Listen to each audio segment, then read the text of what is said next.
So I'm ostensibly talking about the future of content, but what I'm really going to do is trace an arc of content from historical times to present to see if anything has really changed. So when we first, think about content, be it in the modern age or in the historical age, we think about books, something that we can touch, or music that we listen to, or video that we watch. And truthfully, the content age, we imagine started with Gutenberg and the printed Bible. What that allowed us to do was to actually produce accurate copies, faster, and most likely cheaper than ever before. So it was the Gutenberg press and the Gutenberg Bible that pretty much kicked off our entire content revolution, so to speak. But that is not to say that there has not been content before that. Before Gutenberg, monks in monasteries hand-wrote books. And what's interesting to note is that we lost something with the Gutenberg Revolution. We lost the ability to make changes. Whereas when monks wrote and copied out manuscripts and books, it wasn't rote copying. What they did was introduce small little changes that kept stuff contemporary and changed with the times. And even before that, we had, in India, the Guru Shishya system of learning and of storytelling, which allowed stories and content to morph with time to take on local flavor and context. And in some way, when Gutenberg invented his printing press, we lost that entire subtlety that content had. Which begs the question, what does all of this content do? And content has historically and today been what I'd like to refer to as social objects. They have catalyzed conversations. The coffee shops, the old coffee shops of London and of Europe were centers of conversation. This conversation always was catalyzed by objects of content, be it a talk, be it a newspaper, be it a book, be it a political philosophy. When coffee shops have played a role in revolutions as well. And I'd like to think that coffee shops were the original Twitter. They talk about content, people voice unasked for opinions, and they have fomented revolutions as well. And when you talk about content, the next thing that people consider is piracy, right? That's the big thing. And piracy isn't new. I mean, as far back as 1557, the Queen of England gave the Stationers' Company an exclusive monopoly to publish and copy content in the United Kingdom. They were the only people who could make copies. And in 1603 was the first recorded use of the word pirate. People who made unauthorized copies of content were called pirates. Of course, this entire model of content is something that I would like to look at in a more structured way as what I call the content life cycle. And as I see it, the content life cycle has four essential ingredients. One is the creation of content, and the creation can be multiple ways. It can be, for example, with the Gutenberg press, rote copying, or with manuscripts introducing small modifications. The distribution of content, be it through bookshops and centralized models, or even through peer models. The consumption of content, which, as we'd otherwise like to say, it is to watch a movie, read a book, or listen to music. And the last one, which actually closes the loop, is the conversation around the content. And the truth be told, till like 20 years ago, those conversations were all horizontal, within groups of peers, but never really exploded on a global scale. And what made that possible was the internet, of course. What the internet has primarily done is, in terms of content, is three things. The first one is that geography is now history. I am as close to Manu, who lives close to my house, as I am to people in the US who live far away and I have never seen. And what the internet has allowed us to do is A, break down geography as an issue, B, to accelerate the speed of conversation and to amplify it. In a sense, the velocity of discussion, so to speak. And the third most important thing from a content perspective is because the internet is all digital, it functions as one big copying machine. Bits and bytes are far easier copied than physical objects. When you bring content and the digital era together, what are some of the things that could happen? For one, we no longer have printed Encyclopedia Britannica. First published in 1768, 2010 was the last hardcover edition. And if I look at this through the lens of the content creation model that I posit, it's interesting to see and examine why perhaps this is the last edition of the printed Britannica model. Britannica is produced in a very traditional hierarchical notion. The content creation is done by experts. It's done in a slow, methodical, analytical, and quite truthfully verifiable manner. It has then historically been distributed through one format, which is the 26 volumes of Britannica that grace our shelves, or the World Book, which was popular in India.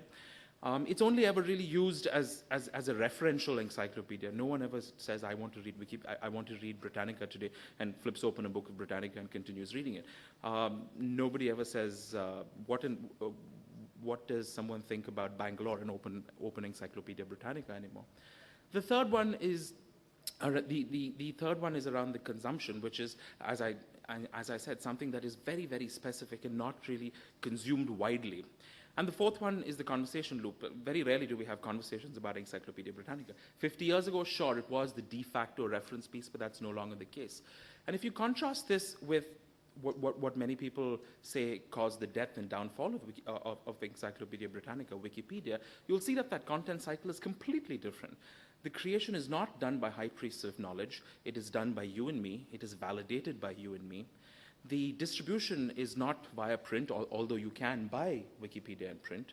It is done on, Wikipedia is available on as many devices as you own, and then a few. The consumption is fantastic. I mean, Wikipedia links are tweeted every day. I'm having an argument with Karthik about the nature of global warming. I will tweet him a link about Wikipedia, not about Encyclopedia Britannica. And the fourth one, which is really, really important, is the conversation loop. Because what Wikipedia is built on is that conversation. Wikipedia's content, and that content has been built upon by the conversation that goes on, not just between people using Wikipedia, but people editing Wikipedia. Editors talk to each other. Editors keep content current. And that, to me, is the huge charm of what the digital era allows. Of course, what I find charming, other people find terrifying.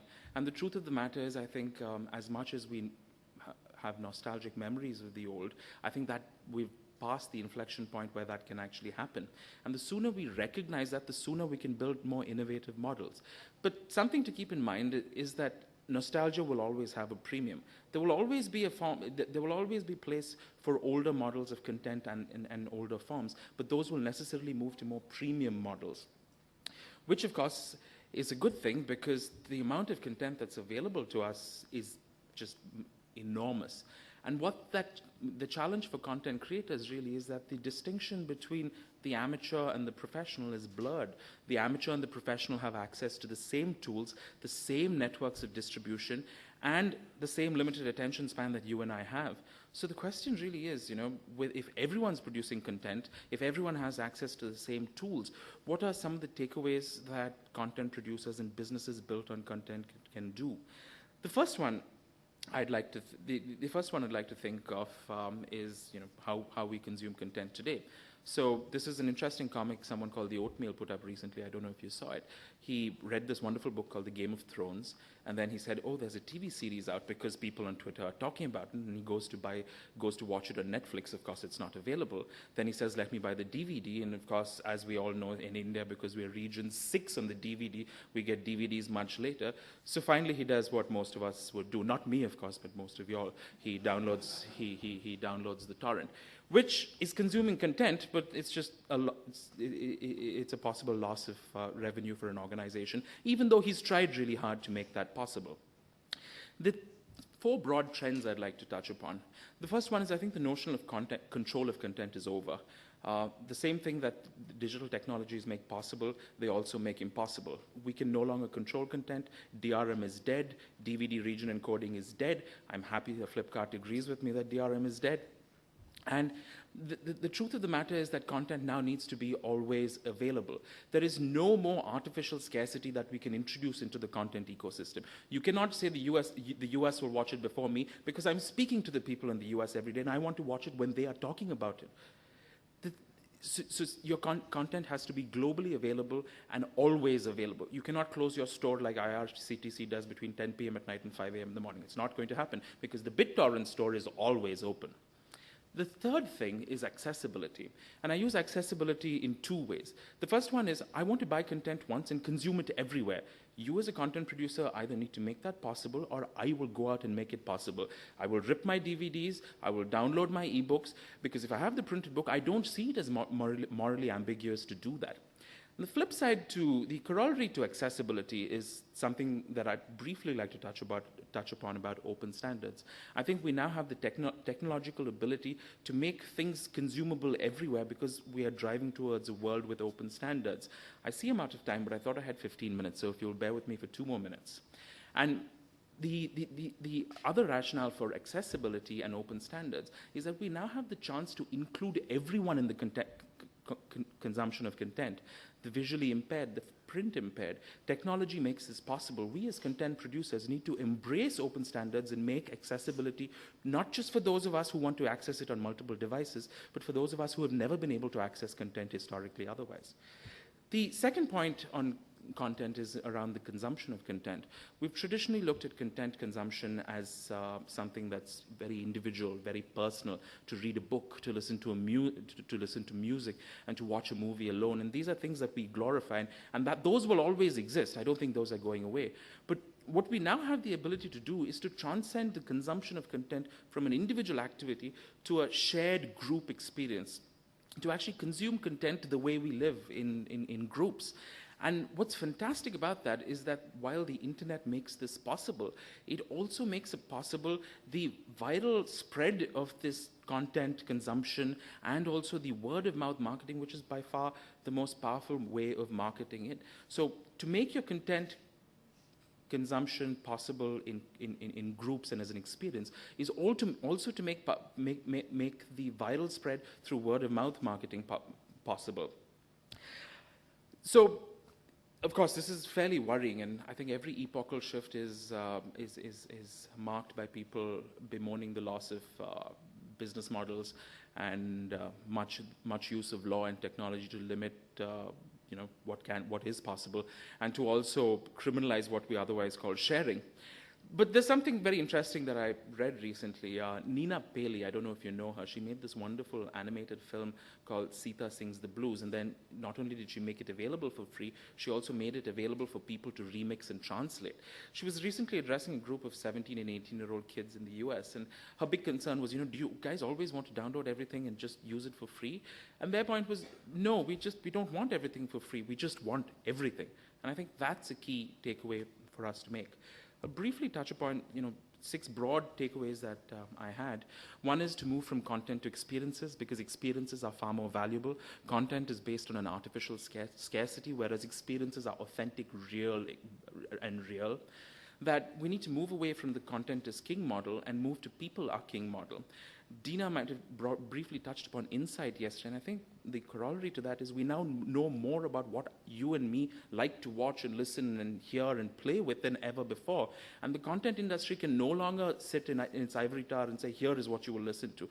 We have the ability to tailor and customize experiences. I think protection, the models of protection, be it law or technology, are fast dying, and we need to move from protection to sharing.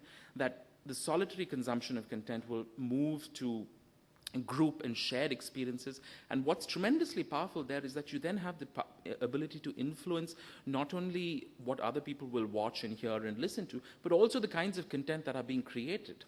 That the content industry needs to move from being gatekeepers of content to being curators of content, and that top-down models of content creation will go the way of the dinosaur very soon, because A, we have the internet to distribute that, and B, the tools are available to everyone. So the high priest model of content creation will very soon be challenged, as in the case of Britannica, by the community models of content creation.